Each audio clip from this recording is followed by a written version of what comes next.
of these men is a highly respected New York attorney, Lucas A. Ferrara. The other is a self-proclaimed man of the people, known as Mert Roberts. Their aim is to discuss the hottest issues impacting our city, state, and nation. Fasten your seatbelts.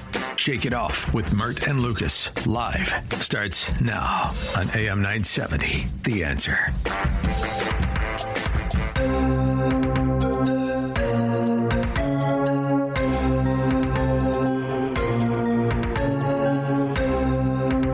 Hey, Alex. Good evening. What is that? All right, this is Loser by Noji Sumo. Loser. Well, on the topic of losers, let's talk a little bit about Kamala Harris. From all accounts, her recently released memoir, 107 Days, isn't about winners, that's for sure, or scoring bonus points, nor is it your typical post-campaign self-reflection or analysis. It's a raw, supposedly unfiltered account of her brief but intense 2024 presidential run after Biden suddenly withdrew from the race. Now, some say, Mert, it's less of a memoir and more like a Yelp review of the Democratic establishment, with her giving the Dems a 1-star review and a heck of a lot of passive aggression. Well, let's take a deep dive into Kamala's book and see if that observation proves true. Now, Mert, it was released on September 23rd, and 107 Days has sparked controversy all around, including the Democratic Party, drawing sharp reaction from allies, rivals, and commentators. Rather than offering a sanitized version of events, Harris delivers a scorched earth narrative that exposes internal party dysfunction, personal betrayals, and the emotional toll of leading a campaign under intense pressure. The title refers to the exact number of days between Biden's exit and the election day. And of course, she left out the word defeat when she called it, her campaign, the fastest unraveling and rebuilding of a national campaign in modern history. Now, that's how she described it. Of course, she left out the word defeat, as it was the fastest unraveling and rebuilding of a national campaign. And given that she spent over $1 billion, $1.3 billion to be precise, it's one of the most expensive defeats in modern history. That, in my opinion, makes her the biggest loser, or at least the costliest one. It's really a book about losing when you think about it. Wouldn't you agree, Mert? Don't try to put words into my mouth. I don't see you try to do that a lot. You try to make the people believe that I think. It's called framing a question. It's called framing. You're trying to frame. That's exactly what it is a frame-up job that you're trying to put on me. But I don't think it was. I think it was very successful what she done, because you got to realize this. Even in this advanced age of 2025, it is still a challenge for women. And Gabby, you should feel this stronger than anybody. It is still a challenge for women to go out into the political arena and compete amongst the men, because it's not just men, but even women sometimes have a hard time supporting another woman. So she was very successful. She wasn't defeated. She was going up against something that she couldn't win to begin with. She had no chance. Now that I'm looking back, I think I might have had too much faith in liberal women, because liberal women didn't do her any justice, and I should have anticipated it. I should have seen it. I should have known there to be jealousy. I should have known she wouldn't get total support of liberal women. What are you talking about? They were supporting her left and right. Come on, what are you? No, you heard what you heard was loud support. You didn't hear, or you didn't see actual support. You heard very vocal people said, "Hey, I'm going to put my support behind her," but you had a lot of women who were on the fence decide to go vote for the current president. Can I and they really hold on a second. And they did Kamala a disservice, and they were dishonest to her. But this is why it wasn't a failure on her behalf because she done something no one else has ever done. In the middle of a presidential election cycle, she took that baton and she put up a good fight, a good effort, and she wasn't a failure. She did the best she could. She just couldn't get women to support her. So I don't agree with your assertion. That's probably a word you like to use in the courtroom. I don't agree with your assertion that she was defeated or failed. She did the best she could, and I applaud that. Well, apparently it wasn't good enough. Just as an FYI, she didn't do that bad when you look at the numbers, right? In 1964, No. In 1964, Barry Goldwater lost to Lyndon Johnson in a landslide. Goldwater got 52 electoral votes, just 52, compared to Johnson's 486. So Johnson did 9.5 times better. And so she did better than that, is my point. In 1972, George McGovern lost to Richard Nixon with only 17 electoral votes. Nixon got something like 520, beating McGovern by 30 times. 30 times, that's pretty bad, Mert. 1984, Walter Mondale only won his home state of Minnesota. How's that for embarrassing? And the District of Columbia. That's it. Mondale lost 525 to 13 to Ronald Reagan. That was the largest electoral loss in history, with Reagan kicking his butt. But he never let Minnesota forget about not winning Minnesota, you know. Reagan always reminded Minnesota that he lost that. Reagan scalped Mondale by some 41 times. So when you look at those numbers, Kamala did pretty well. She won 226 to Trump's 312. But well, before you continue, let me say this, because I didn't need to hear those numbers to realize that she did something remarkable.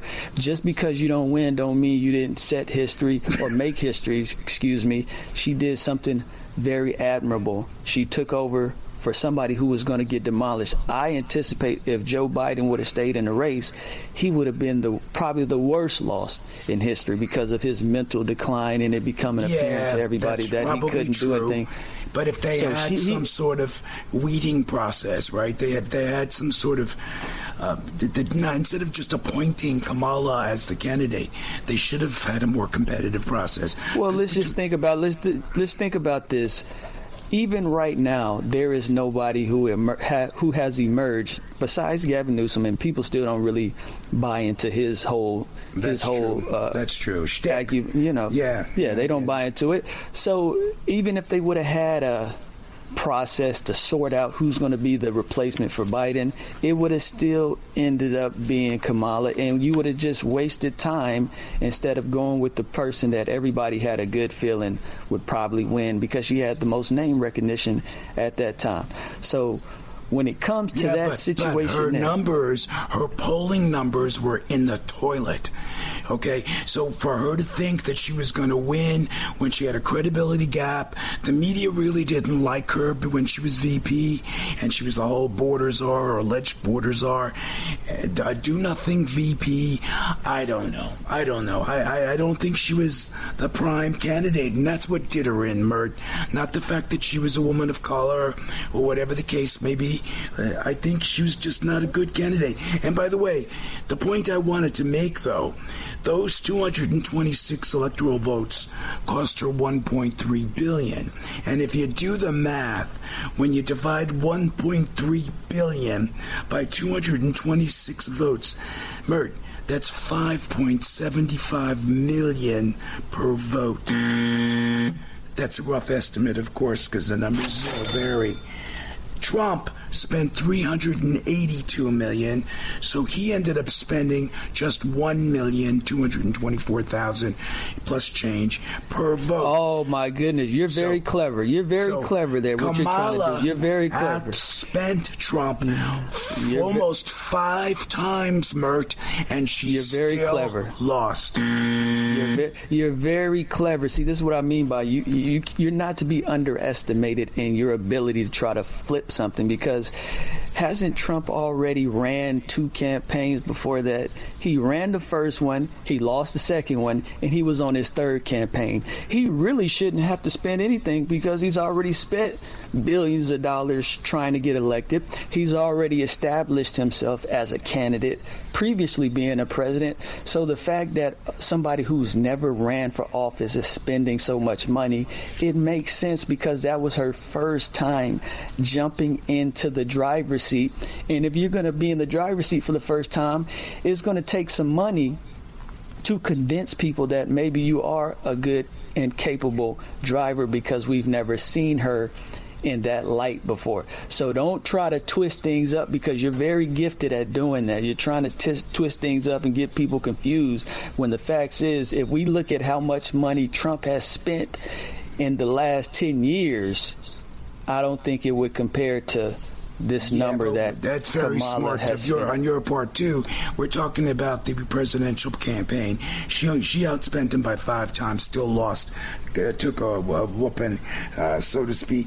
And by the way, right before she threw herself into the race, she had very, very low poll numbers. In January 2024, she had the lowest numbers ever, which is 37% of the Americans approving of her performance as VP. Bert, 55.5% disapproving, and there were polls all over the place showing negativity. She just wasn't effective. She just wasn't the right candidate.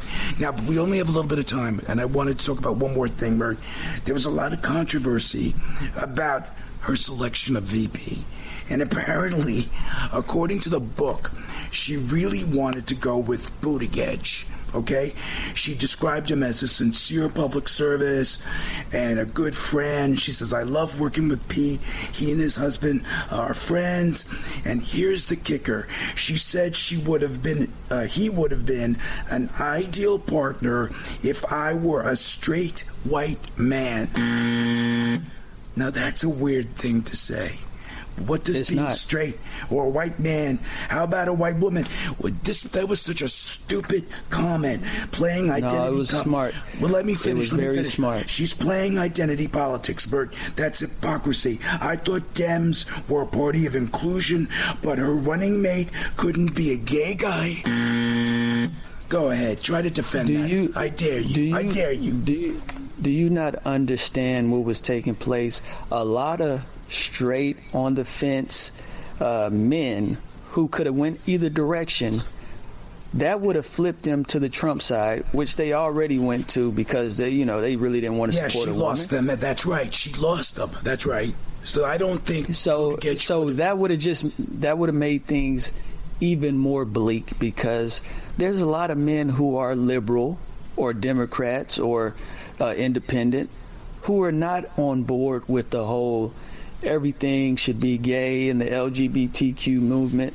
They still are uncomfortable with it in terms of, I don't have a problem with my coworkers, some of my friends being gay, but I don't want to be led by a gay man. And we don't want to say that out loud in the public sphere, but it is something that exists if you speak to people behind closed doors, and you can guarantee this conversation won't go beyond this point. You'll hear a lot of straight men who say they're not comfortable with a gay man being in charge. They would like somebody straight, because when they're teaching their young sons what type of men they should be, most men don't want their sons to be gay. And I'm sorry that it has to be said, but that's just a reality. Well, you know what? But Buttigieg responded to the book, and this is what he said, and I'd like your insight on this, Bert.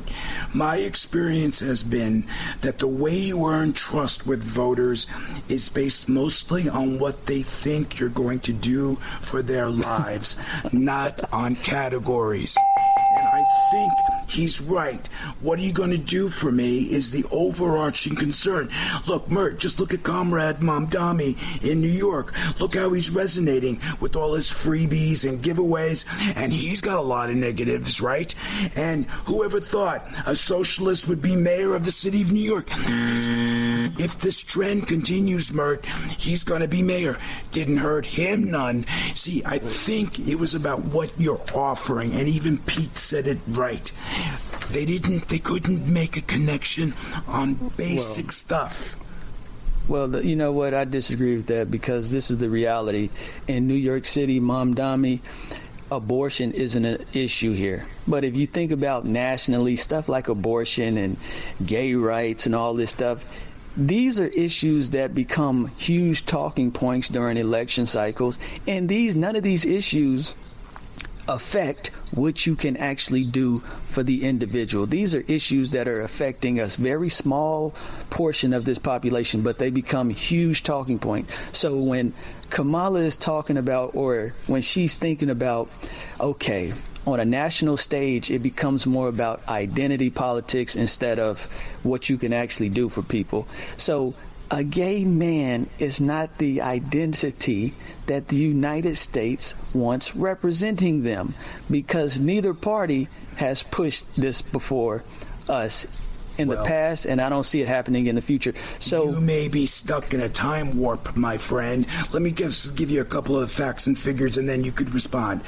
Back in 2006, okay, maybe before you were born, an NBC Wall Street Journal poll, if I was a joke, found that 53% of Americans were very uncomfortable or had reservations about a gay candidate. Okay, that's in 2006.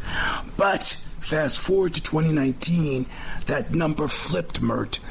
68% comfortable or enthusiastic about the idea. 68%. Kamala's dopey, because if you went by the surveys, look, young voters led the charge. See, Mamdani, my friend. Among those under 35, 75% expressed comfort or enthusiasm with the gay candidate. That sounds suspicious to me. That sounds suspicious to me. Look, check it out.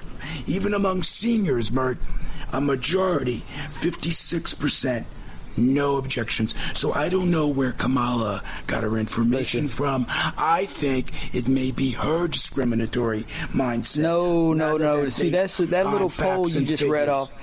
That little poll you just read off is very suspicious, because why would somebody who's straight be enthusiastic about a gay person being in office? Because that lets me know about the sexual identity. No, see, that doesn't even make sense. That's like saying, hey, I'm a black man, but I'm enthusiastic that Indian man is going to be the president or the mayor of New York. That ain't got nothing to do with it.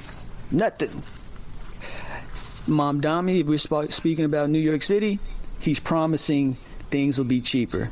That's different than going to the national stage, where you have to talk to rich people, poor people, people of all demographics. And people of all demographics aren't going to stand up in excitement and say, I can't wait for somebody gay to be the president, especially if the majority of people aren't. That doesn't make sense. You're backward thinking. Look, we're running out of time. 107 days is more than a campaign diary. It's a political reckoning, and it's a window into the dysfunction of a party trying to redefine itself in a post-Biden era. The book raises question about leadership, loyalty, limits of identity politics, and we spent a few minutes talking about that, and whether 107 days helps or hurts her political future remains to be seen. In my opinion, Mert, I think the book has been incredibly damaging, and some of the statements and claims she made in it reinforced that she was unsuitable for the office of President of the United States. But my friend, one thing is clear. Kamala is no longer playing it safe, and maybe, just maybe, her book may have killed off any chance that she had left to run for the presidency in 2028. DOA, Mert. But we'll find out soon enough. In the meantime, this is our chance to welcome you to episode 65 of Shake It Off with Mert and Lucas Live. Oh my goodness, we're running out of time, but you heard from my co-host Mert, working the board, Alex Garrett, and with him in the studio is my good friend Gabby Pisani. We've got some great guests in store for you. We've got Thom Hartmann. He's written a book, The Last American President. In hour 2, we've got Mark Ogoluski. He's written the book, I'm Okay. Stay tuned. A lot more to come. New York City's future is on the line. Join me, Kevin McCullough of That Kevin Show, as I moderate an exclusive town hall event, How the Mayor's Race Can Make or Break New York City. Hear insights from our own Mike Gallagher, Hugh Hewitt, Jennifer Kelly, Dottie Herman, and Joe Piscopo as we together tackle safety, education, and the city's future. It's happening Tuesday, October 7th. Join us for an exclusive online live stream. Secure your spot today at am970theanswer.com or text Town Hall to 94878 for a link to register. Don't miss this important conversation. Hi, folks. It's Arthur Aidala of the Power Hour every night here on AM 970 at 6 p.m. We try to bring you a lot of fun, a lot of energy, with a lot of facts, a lot of inside scoop from the courtroom and from the streets of the city of New York with our special guests and our regular co-hosts, Sambolino, Joni, Alex, and whoever happens to be walking around the office. Tune in weeknights at 6 p.m. Tired of all the noise in today's media? Looking for truth, common sense, real American values? Tune in to the American Ground Radio podcast, where they dig deeper to bring you the stories that really matter, the principles that built this great nation, and the conversations that keep freedom alive. Land of the free, because of the brave. Hosted by Louis R. Avalone and Stephen Parr, American Ground Radio isn't just about politics. It's about the American spirit, the grit, the determination, the unshakable belief that America is still the greatest nation on God's green earth. Other shows give you news. Louis and Stephen give you perspective, optimism, the power to believe again. If you love this country, this is your show. Subscribe now on the Salem Podcast Network or wherever you listen. This is American Ground Radio. Over the last 30 years, Newman Ferrara, a New York City law firm, has evolved into a national practice focused on real estate, commercial, litigation, civil rights, class actions, and other complex litigation, representing many of the city's largest property owners, managing agents, and thousands of tenants. Newman Ferrara handles some of the nation's most significant class actions and civil rights matters. Newman Ferrara at 1250 Broadway in New York City. Go online to newmanferrara.com. That's newmanferrara.com. Listen to the firm's name partner, Lucas Ferrara, every Saturday at 10 a.m. on Dottie Herman's longest-running real estate radio program, Eye on Real Estate, on AM 970. A real estate lawyer for 35 years, Lucas is a professor at New York Law School and is also a published author with books on real estate and New York's landlord-tenant law. Tune in Saturdays at 10 a.m. to hear Lucas's unique perspective and advice on Eye on Real Estate. For 81 years, Columbus Citizens Foundation has promoted Italian-American culture and heritage and has provided thousands of scholarships to talented Italian-American students who need support to achieve their academic dreams. These scholarships enrich the lives of those who are destined to be future leaders in our community. Be a champion and support the next generation. To find out how you can help Columbus Citizens Foundation, visit www.columbuscitizens.org. These extraordinary students inspire us every day. Their creativity, passion, and pride in their heritage are a winning combination. These scholarships ensure promising students will achieve their goals and be engaged members of their communities. Columbus Citizens Foundation proudly brings the Columbus Day Parade to New York City every year, and you can help them bring a quality education to Italian-American students in need by donating today. Visit their website at www.columbuscitizens.org.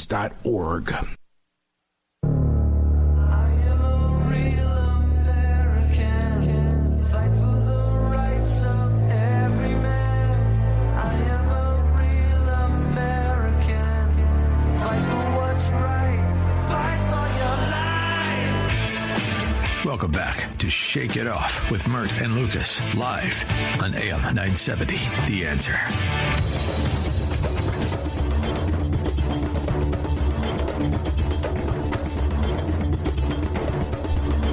All right, Alex, I give up. What's that? All right, so this is Commander-in-Chief by the Digital Mind Project.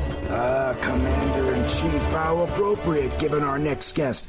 Thom Hartmann is the New York Times best-selling, 4-time project-censored, award-winning author of more than 40 books. Get that, Mert. 30 of which are currently in print. Hartmann is the man behind the #1 progressive talk show in the United States for more than 2 decades. The Thom Hartmann Show airs daily from noon to 3 p.m. Eastern on commercial radio stations all across the country, on nonprofit stations via the Pacifica Network, and on channel 127 of the SiriusXM satellite radio network. Hartmann has worked with Leonardo DiCaprio on 7 film projects and documentaries, including The 11th Hour, Ice on Fire, Last Hours, Carbon, and others. Most are now available on streaming platforms. He's lived and worked with his wife Louise and their 3 children on several continents, but he and his spouse now live with a small menagerie of cats, dogs, geese, river otters, and ducks on the Columbia River near Portland, Oregon. Live from Portland, Oregon is Thom Hartmann. Welcome to the program, my friend. Hey, broadcasting live from my bunker here in war-torn Portland. Great to be with you guys. Boy, I won't make any reference to ammunition. So, on September 23, some 12 days ago, you released a new book, and it's called, ready for this, Bert? The Last American President, a Broken Man, a Corrupt Party, and a World on the Brink. I love that title. I take it you're not a big fan of the president, Thom?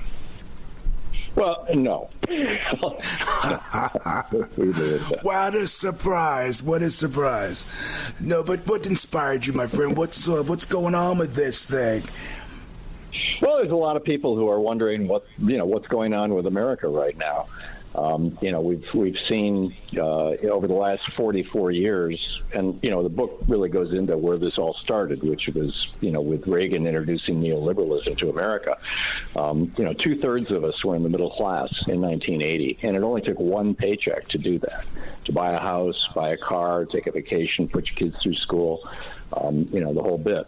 And now only 47% of us are in the middle class, and it takes 2 paychecks. And that's the result of 44 years of mostly Reagan's policies. And I'll cop to it. Both Barack Obama and Bill Clinton continued those policies in large part. I mean, we still have absurdly low taxes on the morbidly rich. We're massively in debt as a result of it. We only had an $800 billion national debt, not even $1 trillion when Reagan came into office. It was $2.7 trillion when he left. It's just the middle class has taken a beating. Reagan's policy of gutting the unions, is a large part of it. Freezing or radically lowering taxes on really rich people and big corporations. It's just damaged this country badly. And then you get these guys coming along like Trump saying, yeah, you guys are screwed. You know who did it to you? It's those brown people from Mexico, when they're just out picking your damn strawberries. It's pretty wild stuff. Yeah, but do you think, and my co-host Mert wants to ask you a question, Thom, but before we do, but you think what Mondami's strategy is the answer also? Let's have free this, let's have free that. That can't be the answer. I mean, what's your view on that and the attraction of a socialist? I don't live in New York. I haven't been following Mamdani closely enough to, intelligently comment on it. I do think, though, that, there are 34 what are called advanced countries in the world, and they are members of this group called the Organization for Economic Cooperation and Development, the OECD, the 34 richest countries in the world. In all 34 of those countries, 500,000 people go bankrupt every year, lose their homes, their families are destroyed because somebody in the family got sick. 100% of those 500,000 people are here in the United States. That's a problem. And it's a problem because you got a bunch of billionaires who basically own the Republican Party who want to continue making obscene profits on healthcare. We pay an average of around $13,000 per person for healthcare in the United States. Canada pays $6,000. Great Britain pays $5,000. France pays $7,000. No country in the world pays more than $7,500 a year. And about half of that money that we're paying doesn't actually go to health care. It goes to profits. The guy who started United Healthcare, Dollar Bill McGuire, he walked away with $1.65 billion in compensation. The guy who's running it right now, Stephen Hemsley, $500 million. So, we've got, if Mondami is saying everybody should have health care at a reasonable price, I'm down with that. Similarly, we're the only developed country in the world that says if you want to go to college, you're going to be screwed for the rest of your life. You're going to be $100,000 in debt. At least half of the OECD countries actually pay young people to go to college. And we learned this from the GI Bill. My dad went to college on the GI Bill. They paid him $100 a month to go to college, and they paid all his expenses. What we know now from the GI Bill from 1946 until 1965 was that for every $1 we invested in sending mostly young men through college, we got back $7 in tax revenue that we wouldn't have gotten because those people earned more than they would have made if they didn't have a college degree. So, if Mamdani is talking about, improving our educational system, rebuilding our schools, Trump wants to, not just wants to, he just destroyed the education department. If we're talking about, education, I'd be down with that too. I don't know what else he's pitching. I'm not even sure he's pitching those things, but it seems to me like we need to have a conversation about what is the commons. What is the stuff we all collectively own? I don't think it should be necessarily free bus lines. But, healthcare and education, put that at the top of the list like every other developed country in the world except us does. Yeah, but he doesn't think property can be commoditized, and I don't know about that. But, Mert, before we go to a break, Tom, believe it or not, we're approaching our first Well, break. you know what? Question for you. Go ahead, Mert. This guy really is the number one progressive talker because he just went through so much there. And I can't really go back to my original point because he just put so much information out there. This is a true professional right here. I'm talking points. I think you can't have CEOs making billions of dollars. Listen, but I'm trying to give the man a compliment, but at the same time, just let everybody know this is a real machine right here because he just spoke for 5 minutes uninterrupted and had facts about everything he was saying. But let me get your thoughts on this. He was pretty convincing. Go ahead. Right, because me and him are both progressives, and I'm on a station surrounded by a bunch of conservatives. But what do you think about this? Do you think that the Republican Party has been hijacked by the extreme nature of the MAGA movement? Don't you believe that it's really the fault of Republicans why the country is, like as your book states, this might be the last American president? Don't you feel like they dropped the ball? Because if you really think about it, if you're J.D. Vance or you're somebody who wants to run for president, and there's this prospect that Trump might actually consider running in 2028 to be the president again, or whatever variation or name he wants to slap on top of that, don't you put the blame on the Republicans for being so weak and allowing their party to be hijacked by a fringe, extreme form of conservatism? Because I really can't blame Trump because he's not a true politician. I have to blame the people who he surrounded himself with, probably because the traditional Republican Party rejected Trump at first. So what do you think about that, Tom? And Trump is not a conservative. He say what? No, I'm saying you might not have enough time. Go ahead, though. Okay. Well, you feel free to interrupt me. Trump is not a conservative. He doesn't. I don't think he even understands conservative principles. I mean, I grew up in a conservative family. I went door to door for Barry Goldwater in 1964 with my dad. I was 13. I understand. I've read his biographies and everything. The poison really got into the GOP in 1978 when 5 corrupt Republicans on the U.S. Supreme Court agreed on a decision that was signed off by Lewis Powell. He was on the court at the time. He wrote it. That said that corporations are people and money is speech. And that allowed Reagan to kind of float into office in 1980 on a small tsunami of oil industry money. And Democrats didn't figure that out until 1992 when Bill Clinton started taking big bucks from corporations. Hey, and so Tom, you got two parties. Hold that thought, Tom, because we have to go to a commercial break. But have no fear, Thom Hartmann will be rejoining us after these quick commercial messages. For more about Tom and his work, visit ThomHartmann.com. That's HARTMANN.com. We also find links on our website. Mert, Alex, Gabby, Tom, and I certainly hope you stay tuned When we come back, Thom will tell us why he thinks Trump is treating the presidency like a fixer-upper with a sledgehammer and no blueprint. After the break, we tour the wreckage. That's great.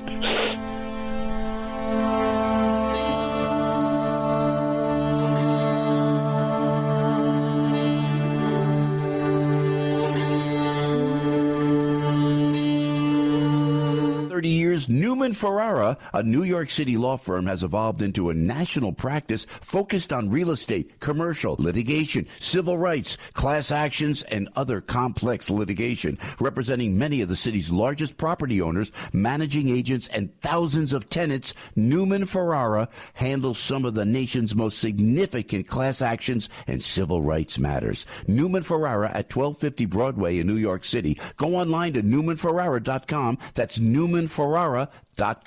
Listen to the firm's name partner, Lucas Ferrara, every Saturday at 10 a.m. on Dottie Herman's longest-running real estate radio program, Eye on Real Estate on AM 970. A real estate lawyer for 35 years, Lucas is a professor at New York Law School and is also a published author with books on real estate and New York's landlord-tenant law. Tune in Saturdays at 10 a.m. to hear Lucas's unique perspective and advice on Eye on Real Estate. New York City's future is on the line. Hi, I'm Jennifer Kelly, and I'll be joining AM 970 The Answer for a vital town hall, how the mayor's race can make or break New York City.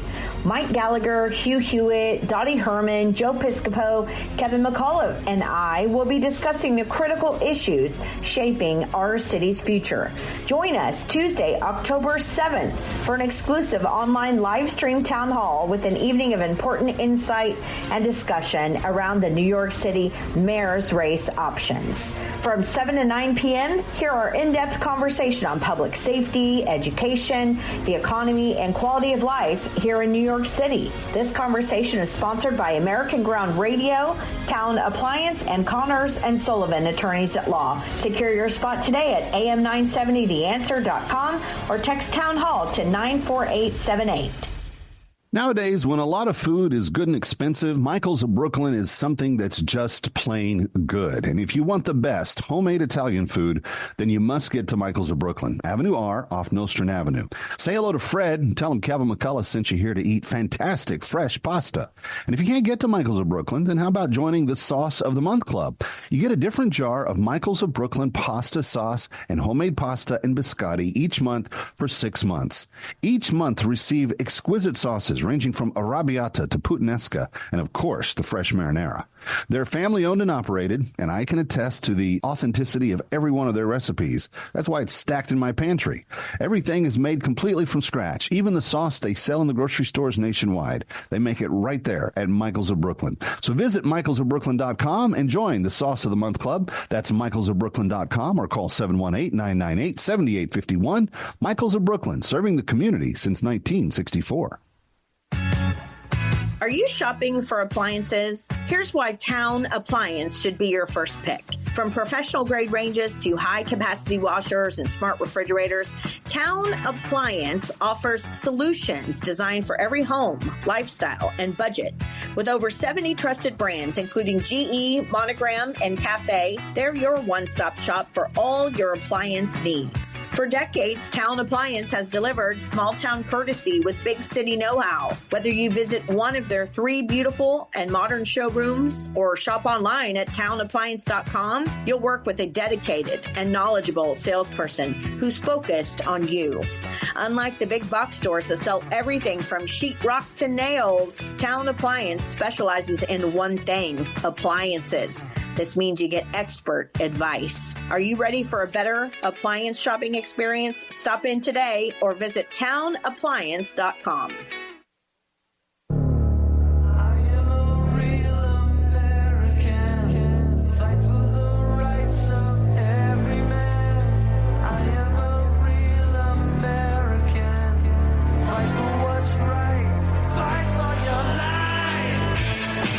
Welcome back to Shake It Off with Mert and Lucas, live on AM 970, The Answer. We are back with Thom Hartmann, a progressive political commentator, best-selling author, and host of the Thom Hartmann program. It's an influential talk radio show.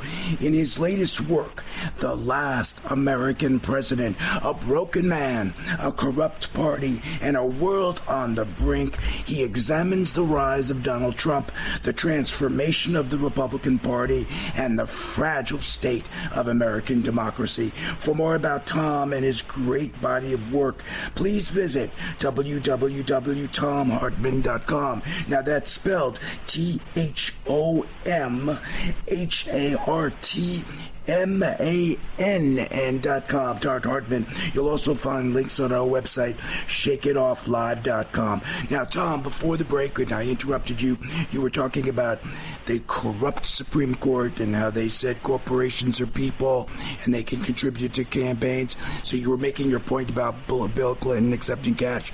Go. Yeah. Corporations are people, and money is the same thing as speech. So, we all have free speech. So, you can pour as much money into a campaign or buy a politician if you want, or a judge for that matter. They started buying Clarence Thomas. It's like millions of dollars for old Clarence. And he was the deciding vote in Citizens United, which just tripled down on this. So what happened was, in the late 70s, early 80s, the Republicans just went all in on, hey, we'll hang out the shingle. You give us money, we'll do whatever you want. And that's, the billionaires who run the student loan business and make a fortune off it. They're keeping students screwed, and the billionaires in the health industry. And this is why the GOP stops these kinds of things, why we can't have nice things, as it were. But like I said, Bill Clinton and Barack Obama didn't really seriously challenge those orthodoxies. In fact, Obamacare, which right now, the Republicans in Congress are trying to dismantle, and Trump is trying to dismantle with, stopping the ACA subsidies. Obamacare was a program that was put forward in the 1980s by the Heritage Foundation. It was a conservative program. There's no, it's not the government doing your health care. It's private companies. Everybody makes a profit. So, anyhow, I don't recall exactly the question I was answering, but that's where I was going. Well, the question. Well, let me. Yeah, go ahead. Finish. Respond to that. Yeah, good. What I was asking you, don't you feel like it's the responsibility of the Republican Party to take their party back, because it is no longer Republicans versus Democrats. It's basically Democrats versus Trump. And whatever Trump wants the Republican Party to be, it'll be. It is no longer the Mitch McConnell types. It's no longer the George Bush type. It's well, not even George Bush per se, but those traditional type of Republicans who you would consider them believed in democracy. Corny. Yeah, you would consider them corny, like, oh, he's the typical dad, Republican. Hey, eat your, take your vitamins, eat your vegetables type of dudes. And now it's Trump sending out memes with people in sombreros. So they're taking this radical approach of, we're going to talk trash, we're going to get into the gutter, we're going to do everything that isn't conservative. We're going to be very aggressive in our messaging and our imagery and how we're going to win these elections. It's not going to be, hey, we got to have morals and standards. Even if behind the scenes they don't have them. But in front of the cameras, just look at Mitt Romney. He looks, slick back. He looks like the guy, Gavin Newsom. Those two look like they could be brothers. But now we go ahead. Sorry about that. Go ahead, Tom. No, it's all good. Mitt Romney is, he's kind of out. He's out of the Republican Party. He decided not to run for re-election. Liz Cheney, same thing. I mean, when the Cheney family is outside the mainstream of the GOP, you've got a serious problem. And I think your analysis is brilliant. I think it's spot on. The Republican Party has been taken over by what Europeans would call a rump reactionary faction, and what we would call the Klan back in the day. I mean, we used to have masked guys enforcing the law in the 1920s, here in Portland, Oregon. In fact, Oregon was controlled by the Klan from 1875 to 1925. And it's the reason why Sam Tilden lost the election to Rutherford B. Hayes in 1876 was because the vote in Oregon, Congress wouldn't take it because the entire state was run by the Klan. They were the police, and they wore hoods.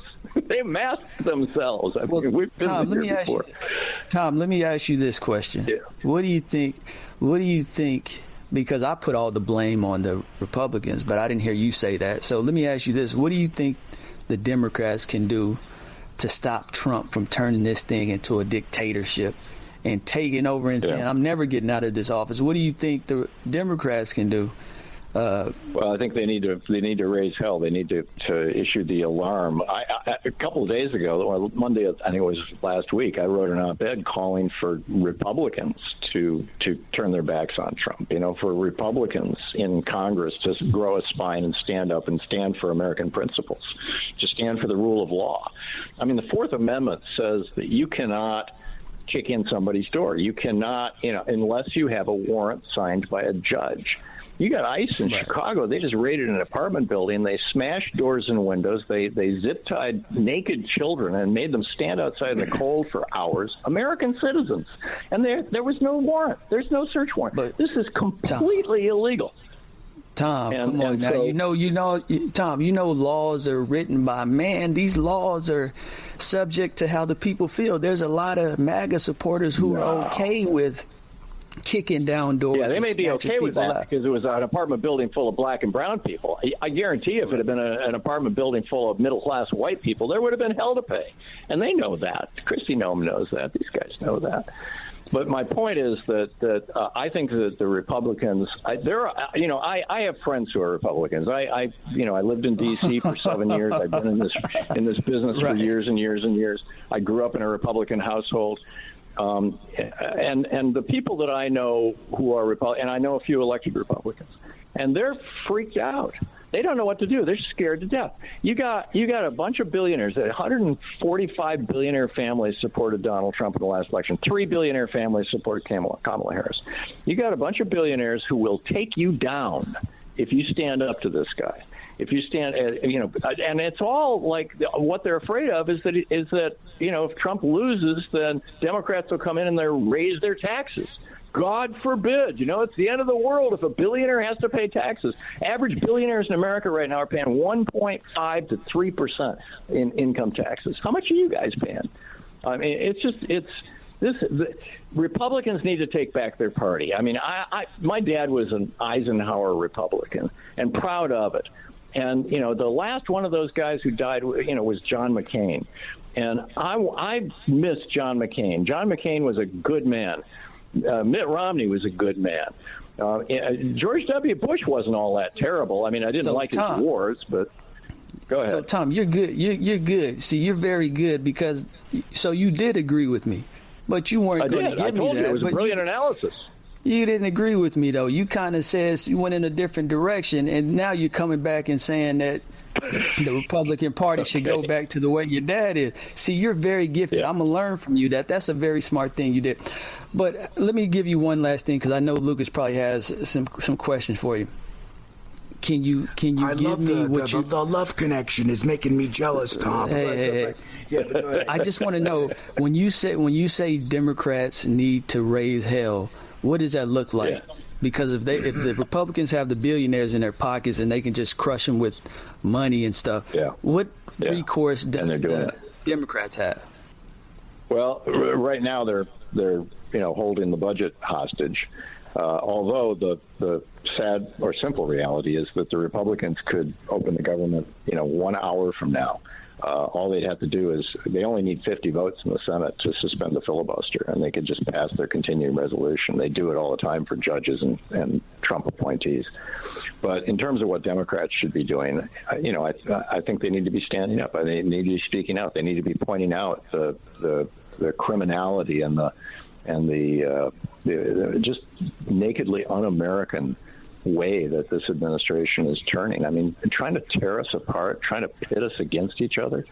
From Jefferson to Lincoln to Kennedy and Reagan. Reagan said our diversity is our strength, and then Pete Hegseth comes out and says that's a lie. I mean, really? These guys are spitting on Reagan? So, yeah, I think Democrats need to be pointing this stuff out a little louder. Look, you call Trump a broken man. Why is that, Tom? Why is he a broken man? You read his kind of biography that his niece wrote, who's a clinical psychologist, and she points out that his father really didn't like him. His mother, they sent, he was kind of unmanageable as a child. They sent him off to a military academy during the school years, and thinking that would control his bullying or whatever. And whenever he came home in the summers, his mother, who was a Scottish immigrant, Trump guys like marrying immigrants, his mother would go back to Scotland all by herself. No Don. And I think he grew up with just an empty hole in his heart. I think he's a real tragic figure. There's a number of people who grew up to be dictators who had similar experiences: Mussolini, Hitler, Franco. But I just think he is so desperate for attention and love that he's constantly got to be in front of people. He's constantly got to be applauded, and if you don't applaud him or if you challenge him, he tries to punish you. I think it's a tragedy. It's an There's American a lot tragedy. of narcissism. There's certainly a lot of narcissism, but a lot of politicians suffer from that. I mean, sure. You warn about threats to democracy, but some conservatives argue that unelected bureaucrat and activist judges pose their own threat. How do you reconcile that? I mean, there are bureaucrats and activist judges who are causing problems as well. No, Tom? Well, I don't know about the bureaucrats because they have to operate within the law and, within the confines of the institutions, whatever branch, that they're in. So basically, they're just, people who wanted a decent government job, and they're doing their job every day, whether it's running the IRS or the EPA or the health department or whatever. In terms of activist judges, or coming up with Russian hoaxes, but we won't go there. But yeah, go ahead. I'm sorry. Well, I don't know of any bureaucrats that came up with Russian hoaxes. Well, with regard to activist judges, I would point you to Clarence Thomas and Sam Alito and a few others on the Supreme Court as a starting point. I mean, they're overturning precedent left and right, and telling the president that he can commit crimes while in office and he cannot be held to account. That's bizarre. I mean, it's just bizarre. Hey, you know what? We only have a few minutes, Tom. Your book title implies Trump could be the last American president. Isn't that a bit alarmist? Well, he's number one. He's dismantling America. He's wrecking the confidence and faith that we used to have in our government. He's pitting us against each other. And number two, he's talking about running, again in 28. And he's got, the Republican states now gerrymandering like crazy to try to rig the 2026 midterms. Those are bad signs for a democracy. They're just bad signs. Well, there are problems, but another problem we have, my friend, is that we've run out of time. So, for more about Thom and his great... Well, thanks for having me on. Well, no, please, it's an absolute pleasure. I mean, you and Mert, you could have gone on for hours. For more about Thom, please visit his website, www.Hartmann.com. That's Hartmann. You'll also find links on our website, Shake It Off Live. Thanks again, Thom. It was an utter pleasure. Thank you. When we come back... Thanks, guys. It was great talking. We'll be joined by Mark Gogolewski, a filmmaker and entrepreneur. He previously produced the documentary Buried, the 1982 Alpine Meadows avalanche, and is now serving as executive producer for Martin Scorsese's adaptation of that documentary. He's out with a new book, How to Be Okay When You're Supposed to Be Okay, But You're Not. So we'll look forward to speaking to him about that. It's imperative you come back after the news at the top of the hour. Suffer through a fuga of commercial messages, but once that's done, Mert, Alex, Gabby, Mark, along with the rest of the AM 970 team will be waiting right here for you. We know you want it. We know you do. So please come back for hour two. Shake It Off Live with Bert and Lucas. Lots more waits. If you don't return, we certainly won't be okay with that.